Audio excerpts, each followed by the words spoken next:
வணக்கம். கமலா தொலைக்காட்சியின் ஒரு மணி செய்திகளுக்காக ராஜ்குமார். புதுவையின் பல்வேறு நிகழ்வுகளை விரிவாக காண்போம். முன்னதாக தலைப்புச் செய்திகள். திண்டிவனம் மேம்பாலத்தில் கார் ஒன்று திடீரென தீப்பற்றி எரிந்ததால் அப்பகுதியில் பெரும் பரபரப்பு. 24 மணி நேரமும் அனைத்து கடைகள் மற்றும் நிறுவனங்கள் செயல்பட அரசு அனுமதி.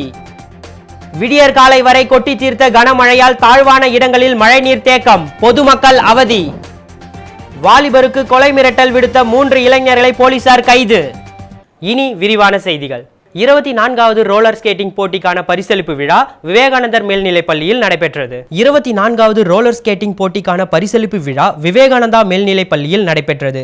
இதில் MP செல்வகணபதி, எதிர்க்கட்சி தலைவர் சிவா, சப்தகிரி குழும தலைவர் ரமேஷ் ஆகியோர் தலைமை தாங்கி வெற்றி பெற்ற விளையாட்டு வீரர்களுக்கு பரிசளித்தார்கள். 300க்கும் மேற்பட்ட வீரர் வீராங்கனைகள் பரிசளிப்பு விழாவில் கலந்து கொண்டு பரிசுகளை பெற்றுச் சென்றனர். இதில் திருவேங்கடம் அந்தோணி பிரபாஸ் ஆனந்த்ராஜ், ஸ்கேட்டிங் பொதுச் செயலாளர் தாமஸ், பிரசிடென்ட் பிரசாத் ராவ் மற்றும் மைக்குல் தேவசகாயம், விஸ்வேஸ்வரமூர்த்தி, செந்தில்குமார், லட்சுமி நாராயணன், அமேந்திர பிஸ்வால், ஸ்டீபன் நார்லா, ஹெட்வின் ஆரோக்கியராஜ், ராஜேஷ் ஜெயின் கலந்து கொண்டு விழாவை சிறப்பித்தனர். இதில் 59வது தேசிய ரோலர் ஸ்கேட்டிங் போட்டியில் வெற்றி பெற்ற 23 விளையாட்டு வீரர்களுக்கும் 36வது தேசிய விளையாட்டு போட்டியில் வெற்றி பெற்ற 4 விளையாட்டு வீரர்களுக்கும் தனிநபர் சாம்பியன்ஷிப் வென்ற 25 வீராங்கனைகளுக்கும் ரொக்க பரிசும் நினைவு பரிசும் வழங்கப்பட்டது.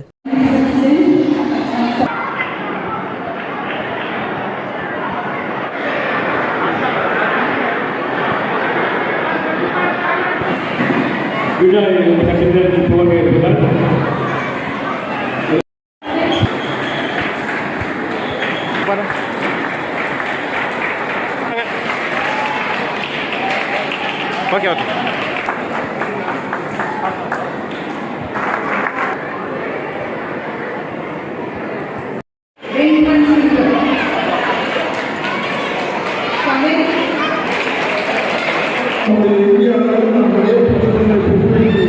புதுச்சேரியில் 10 அல்லது அதற்கு மேற்பட்ட நபர்கள் பணிபுரியும் அனைத்து கடைகள் மற்றும் நிறுவனங்களும் அனைத்து நாட்களிலும் 24 மணி நேரமும் செயல்பட அரசு அனுமதி அளித்துள்ளது. புதுச்சேரியில் 24 மணி நேரமும் கடைகள் திறந்திருக்க அரசு அனுமதி தந்துள்ளது. புதுச்சேரி துணைநிலை ஆளுநர் அனுமதியுடன் தொழில்துறை சார்பு செயலர் முத்துமீனா பிறப்பித்துள்ள ஆணையில் வணிகம் எளிதாக செய்ய சீர்திருத்தல் செயல் திட்டத்தை மேம்படுத்தவும் சிறந்த சேவைகளை அடையவும் புதுச்சேரி அரசு தொழிலாளர் சட்டங்களை எளிதாக்கும் பணியில் ஈடுபட்டுள்ளது. இந்திய தொழில் கூட்டமைப்பு கோரிக்கையின் அடிப்படையில் புதுச்சேரியில் அனைத்து நாட்களிலும் 24 மணி நேரமும் கடைகள் நிறுவனங்கள் திறக்க அனுமதிக்கப்படுகிறது. இந்த நடைமுறை 3 ஆண்டுகள் அமலில் இருக்கும். இந்த அனுமதியானது புதுச்சேரி கடைகள் மற்றும் நிறுவனங்கள் சட்டம் 1964 விதிகளை சமரசம் செய்யாமல் தரப்படுகிறது. 10க்கும் மேற்பட்ட ஊழியர்கள் இருக்கும் நிறுவனங்களுக்கு மட்டும் இது பொருந்தும். பணியாளர்கள் ஏதேனும் விடுமுறையில் அல்லது சாதாரண பணி நேரத்திற்கு பிறகு கூடுதல் நேரம் சரியாக குறிப்பிடாமல் பணிபுரிவது கண்டறியப்பட்டால் முதலாளி அல்லது மேலாளர் மீது புதுச்சேரி கடைகள் மற்றும் நிறுவனங்கள் சட்டப்படி தண்டனை நடவடிக்கை எடுக்கப்படும். பெண் ஊழியர்கள் எந்த நாளிலும் இரவு 8 மணிக்கு மேல் வேலை செய்ய தேவையில்லை. குறிப்பாக பெண் ஊழியர்களின் எழுத்துப்பூர்வ ஒப்புதலை பெற்ற பிறகு வேலை வழங்குவோர் அவர்களை இரவு 8 மணி முதல் காலை 6 மணி வரை பணிபுரிய அனுமதிக்கலாம். பெண் ஊழியர்களின் கண்ணியம், மரியாதை மற்றும் பாதுகாப்பிற்கு போதுமான நடவடிக்கையை உறுதிப்படுத்த வேண்டும். இரவு நேரங்களில் பணிபுரியும் பெண் ஊழியர்களுக்கு போக்குவரத்து ஏற்பாடுகள் வழங்கப்பட வேண்டும். மாற்றங்களில் இதற்கான அறிவிப்பு போக்குவரத்து வசதிகள் இருப்பதை குறிக்கும் வகையில் நிறுவனத்தின் பிரதான நுழைவாயில் காட்சிப்படுத்த வேண்டும்.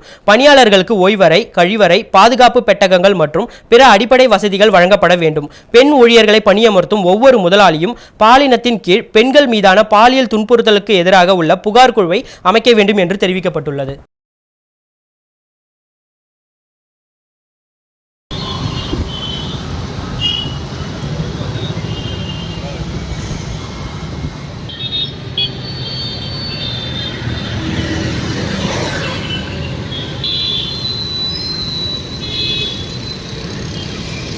புதுச்சேரியில் விடியற் காலை வரை பெய்த மழையால் தாழ்வான இடங்களில் மழைநீர் தேங்கியதால் பொதுமக்கள் அவதிக்குள்ளாகினர். தமிழகம் மற்றும் புதுச்சேரியில் கடந்த சில நாட்களாக நல்ல மழை பெய்து வருகிறது. மேலும் இன்றிலிருந்து வடகிழக்கு பருவமழை தொடங்கும் என சென்னை வானிலை ஆய்வு மையம் அறிவித்திருந்ததை அடுத்து நள்ளிரவு முதல் விடியற்காலை வரை புதுச்சேரி நகரம் மற்றும் கிராம பகுதிகளில் விட்டுவிட்டு பலத்த மழை பெய்தது. குறிப்பாக நகர பகுதிகளில் விடியற்காலை மழை பெய்ததால் தாழ்வான பகுதிகளான ரெயின்போ நகர், கிருஷ்ணா நகர், வெங்கடா நகர், பாவனன் நகர் உள்ளிட்ட பகுதிகளில் மழைநீர் தேங்கியது. மேலும் தாழ்வான பகுதிகளில் உள்ள வீட்டுக்குள் மழைநீர் புகுந்தது.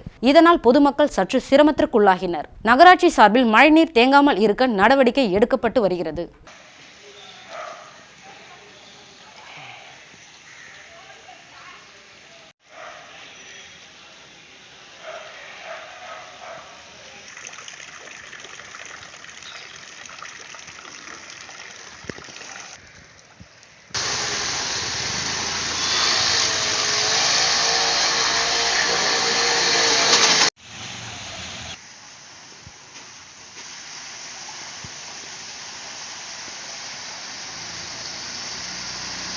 புதுச்சேரி பாகூர் தொகுதிக்குட்பட்ட சூரியாங்குப்பம் பகுதியில் தென்பெண்ணை ஆற்றின் குறுக்கே அணை கட்டித்தர ஏற்பாடு செய்யுமாறு சட்டமன்ற உறுப்பினர் செந்தில்குமார் அவர்களிடம் பொதுமக்கள் கேட்டுக்கொண்டனர். புதுச்சேரி மாநிலம் பாகூர் தொகுதிக்குட்பட்ட சூரியாங்குப்ப கிராமத்தில் தென்பெண்ணை ஆற்றின் உள்ள சுடுகாட்டிற்கு செல்லும் பாலம் பல ஆண்டுகளுக்கு முன்பே பழுதடைந்த நிலையில் இருப்பதால் இறந்தவர்களின் சடலத்தை ஆற்றில் இறங்கி சென்று அடக்கம் செய்தனர்.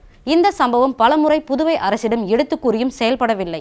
தற்பொழுது கிராம மக்களின் நலனை கருதி பாகூர் சட்டமன்ற உறுப்பினர் செந்தில்குமார் அவர்கள் பொதுப்பணித்துறை ராதாகிருஷ்ணன் மற்றும் அதிகாரிகளை வரவழைத்து சம்பவ இடத்திற்கு சென்று ஆய்வு செய்து பாலம் கட்டுவதற்கான ஏற்பாடுகளை செய்து தரக்கூறி அதிகாரிகளிடம் கூறினார். இதில் கட்சி பிரமுகர்கள், ஊர் பொதுமக்கள் கலந்து கொண்டனர். தங்களது குறைகளையும் அதிகாரிகளிடம் கூறினார்கள்.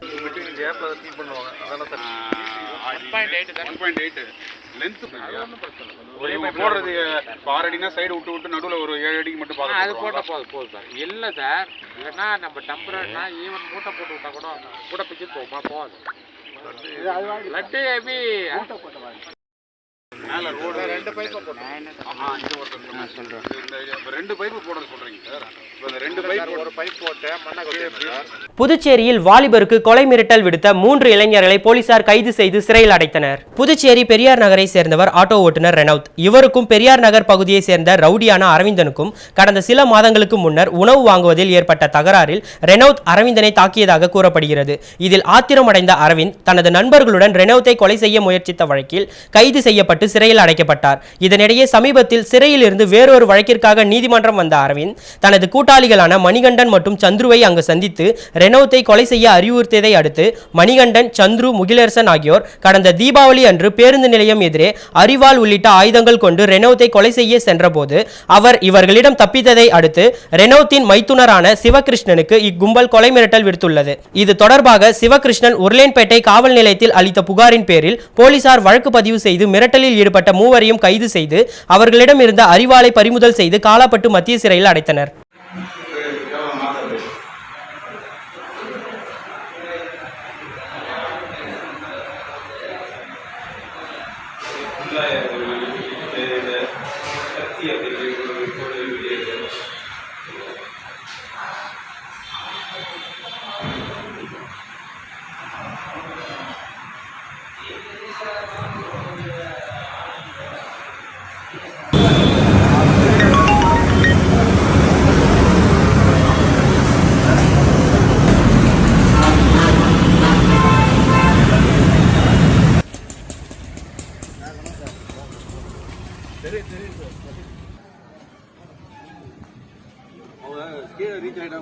ஒரு சிறிய விளம்பர இடைவேளைக்கு பிறகு செய்திகள்.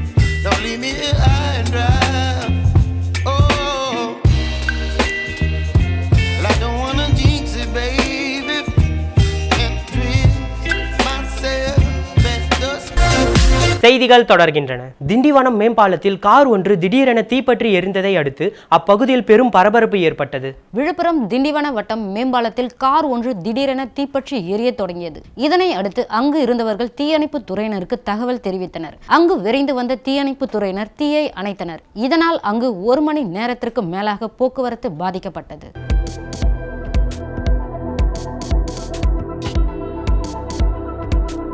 திண்டிவனம் தீர்த்தக்கரையில் உள்ள ஸ்ரீ பாலசுப்ரமணிய சுவாமிக்கு 4ஆம் நாள் கந்தசஷ்டி விழா வெகு விமர்சையாக நடைபெற்றது. விழுப்புரம் மாவட்டம் திண்டிவனம் வட்டம் தீர்த்தக்கரையில் எழுந்தருளியுள்ள ஸ்ரீ பாலசுப்ரமணியன் சுவாமிக்கு 4ஆம் நாள் கந்தசஷ்டி விழா வெகு விமர்சையாக நடைபெற்றது. இதில் முன்னதாக சுவாமிக்கு சிறப்பு அபிஷேகம், வண்ண மலர்களால் ஆன அலங்காரமும் நடைபெற்று பின்பு சுவாமிக்கு தீபாராதனையும் காண்பிக்கப்பட்டது. மேலும் விழாவில் ஏராளமான பக்தர்கள் கலந்து கொண்டு சுவாமி தரிசனம் செய்தனர். நிகழ்ச்சிக்கான ஏற்பாட்டினை கோவில் அறங்காவலர் குழுவினர் செய்திருந்தனர்.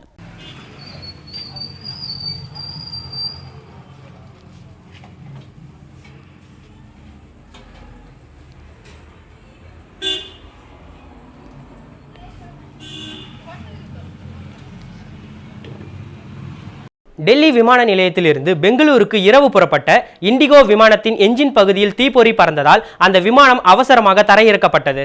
டெல்லி விமான நிலையத்திலிருந்து பெங்களூருக்கு புறப்பட்ட இண்டிகோ விமானத்தின் என்ஜின் பகுதியில் தீப்பொறி பறந்ததால் மீண்டும் அந்த விமானம் அவசரமாக தரையிறக்கப்பட்டது. இதையடுத்து விமான நிலையத்தில் அவசர நிலை அறிவிக்கப்பட்டதாக தகவல் வெளியாகியது. எனினும் பயணிகள் அனைவரும் பத்திரமாக இருப்பதாக கூறப்படுகிறது. விமானம் வானில் பறப்பதற்காக ஓடுபாதையில் சென்றபோது தீப்பொறிகள் வெளிப்படும் வீடியோ ஒன்றை அந்த விமானத்தில் பயணித்த பயணி ஒருவர் பகிர்ந்ததாக கூறப்படுகிறது. இது சமூக வலைதளத்தில் வைரலாகி வருகிறது. முன்னதாக வியாழனன்று டெல்லிக்கு புறப்பட்ட மற்றொரு விமானம் மீது பறவை மோதியது. இதன் காரணமாக அந்த விமானத்தின் இன்ஜின் சேதமடைந்தது குறிப்பிடத்தக்கது. 369 அடி உயரமுள்ள விஸ்வரூப சிவன் சிலை ராஜஸ்தானில் இன்று நடைபெறும் சிலை திறப்பு விழாவில் ராஜஸ்தான் மாநில காங்கிரஸ் முதலமைச்சர் அசோக் கெலாட் கலந்து கொள்கிறார். ராஜஸ்தான் மாநிலத்தில் உலகிலேயே உயரமான சிவன் சிலை அமைக்கப்பட்டுள்ளது. தியான தோற்றத்தில் ஒரு குன்றின் மீது சிவன் அமர்ந்திருப்பது போல் வடிவமைக்கப்பட்டுள்ளது. இந்த சிலை 369 அடி உயரம் உள்ளது. ராஜ்சமந்த் மாவட்டத்தில் உள்ள நத்வாரா நகரில் அமைக்கப்பட்டுள்ள இந்த பிரம்மாண்ட சிலைக்குள் 4 லிப்டுகள் 3 வரிசை படிக்கட்டுகளும் இடம்பெற்றுள்ளது. இதன் மூலம் பக்தர்கள் சிலைக்கு உள்ளே சென்று பார்க்கலாம். சிலைக்கு உள்ளே ஒரு அரங்கமும் அமைக்கப்பட்டுள்ளது. மொத்தம் 3000 டன் உருக்கு மற்றும் இரும்பு, கான்கிரீட் மற்றும் மணல் ஆகியவற்றை பயன்படுத்தி 10 ஆண்டுகளில் இந்த சிலை கட்டமைக்கப்பட்டுள்ளது. இரவிலும் இந்த சிலையை காணக்கூடிய வகையில் லேசர் ஒளி விளக்குகள் சிலையை சுற்றி அமைக்கப்பட்டுள்ளது. இந்த சிலை அமைந்துள்ள பகுதியில் சுற்றுலா பயணிகளுக்கு பல்வேறு வசதிகளும் ஏற்படுத்தப்பட்டுள்ளது. இன்று நடைபெறும் சிலை திறப்பு விழாவில் ராஜஸ்தான் மாநில காங்கிரஸ் முதலமைச்சர் அசோக் கெலாட் கலந்து கொள்கிறார். மீண்டும் தலைப்புச் செய்திகள். திண்டிவனம் மேம்பாலத்தில் கார் ஒன்று திடீரென தீப்பற்றி எரிந்ததால் அப்பகுதியில் பெரும் பரபரப்பு. 24 மணி நேரமும் அனைத்து கடைகள் மற்றும் நிறுவனங்கள் செயல்பட அரசு அனுமதி. விடியற் காலை வரை கொட்டி தீர்த்த கனமழையால் தாழ்வான இடங்களில் மழைநீர் தேக்கம், பொதுமக்கள் அவதி. வாலிபருக்கு கொலை மிரட்டல் விடுத்த 3 இளைஞர்களை போலீசார் கைது. இத்துடன் செய்திகள் நிறைவடைந்தன. மீண்டும் செய்திகள் இரவு 8 மணிக்கு. நன்றி, வணக்கம்.